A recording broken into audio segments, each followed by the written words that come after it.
LGBTQ 1 Minute News, let's queer up entertainment. New Elle series highlights positive LGBTQ plus teen representation beyond coming out stories. Legally Blonde fans can now stream Elle from the world of Legally Blonde on Prime Video, a prequel series following teenager Elle Woods. While the show explores Elle's struggle to fit in after moving to Seattle, cast members say it also delivers meaningful queer representation. Gabrielle Policano, who uses she/they pronouns, is playing Liz in the show. She said, quote, "Something really exciting about the show is that we see an openly queer character who's also 16 that is actually doing okay, in the sense that this story is not focused on her being gay. She's just a person who happens to be gay," end quote. The 8-episode series premiered July 1st, and a second season was confirmed earlier this year. Well, I hope they can get someone to portray a teenage version of Jennifer Coolidge's character Paulette, too. That'd be great. Well, I mean, despite the hot dog jokes that we cannot use in a high school setting, I really like the idea that a lot these shows are starting to incorporate LGBTQ characters without making a big deal out of it, like not shine a light on it. This is the gay kid instead of just it's a kid who happens to be gay. I find that very refreshing. I find that it still continues to be refreshing.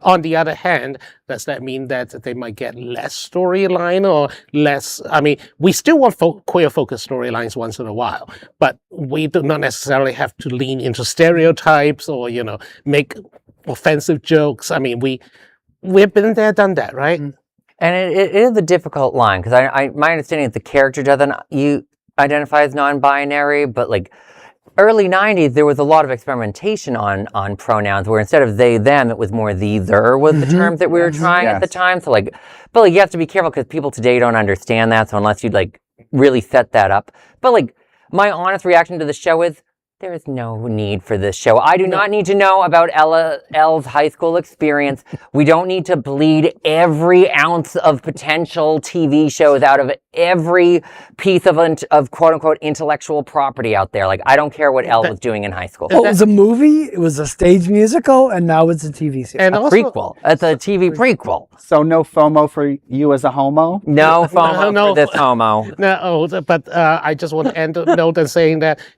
the problem is that now that there's so many networks, so many on-demand services, that we are scratching the bottom of the barrel for some kind of IP to derive instead of creating, I don't know, original ideas. I mean, I finally watched the movie The Backrooms recently because it was an original idea. Great idea. It is, it is not something that is redone 16,000 times over. Yes. And that is an LGBTQ 1 Minute News Story.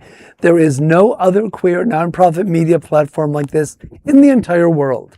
Support our LGBTQ stories by sharing them and subscribing to Queer News Tonight.